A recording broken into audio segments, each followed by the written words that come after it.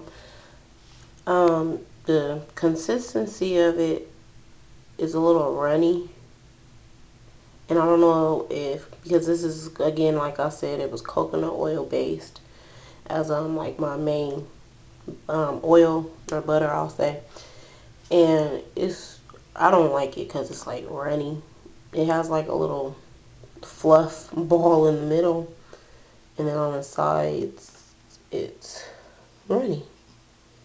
So I don't know if that's because it's hot. I live in Arizona, so it's like extremely hot.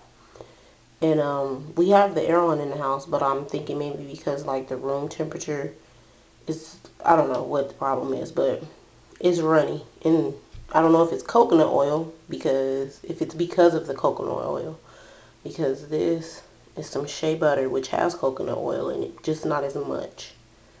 And I mean, this holds the fluff real good. I mean, you pick it up and it melts right in your hand.